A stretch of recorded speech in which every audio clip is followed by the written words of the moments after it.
on the next episodes with Antonio.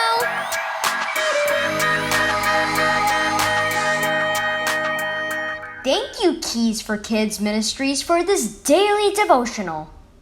Surviving Life Storms. Read Psalm 18, verse 2, and Matthew 7, verse 24 through 27. The house groaned from the winds of the tropical storm. Dad, Kate said, as she and Robbie came up from the basement. We heard noises when we were downstairs. It's the wind, Dad said.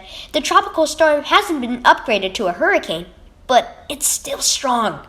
I've already prepared by boarding up the windows in case it gets worse, and I put together an emergency kit in case we need it. Plus, we've got the storm shelter room too. Robbie sat at the table.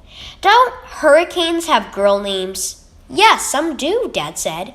Years ago, the World Meteorological Organization started naming hurricanes girls' names, and many years later, they started using boys' names too. The house creaked from the strong winds. How long have hurricanes been around? Robbie asked. A long time, Dad said. 2,000 years ago, Jesus talked about two houses in a hurricane-like storm. One house was built on rock, but the other was built on sand. Fierce winds blew and heavy rains came. The house built on rock stood strong, but the house built on the sand crashed to the ground.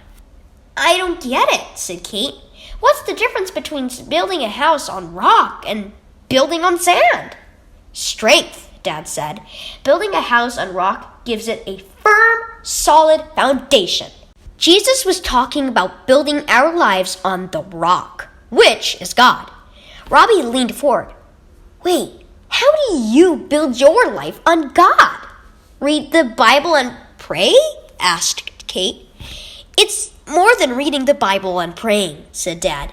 We need to have a relationship with Jesus. We need to trust Him to save us from sin and depend on Him to help us obey Him and grow in our faith. With Jesus, we can be strong. Robbie grinned. With muscles? No, said Dad. He gives us spiritual strength. With Jesus as our strong foundation, we can stand firm no matter what problems blow our way. Yeah, Robbie said. Hurricanes don't stand a chance. Beep, beep. Dad reads the news alert on his phone. The winds have increased to 75 miles per hour, he told the kids. This tropical storm has just upgraded to a Category 1 hurricane. Build your life on Jesus. Key verse. For no one can lay any foundation other than the one we already have. Jesus Christ. 1 Corinthians 3, verse 11. Have you built your life on the rock, Jesus Christ? He has a strong foundation that will never fail you. He will help you through all the hurricane-like storms of life so that you can stand firm. If you haven't yet built your life on Him, do it today by trusting Him as your Savior. Then, trust Him to help you stand strong in every storm.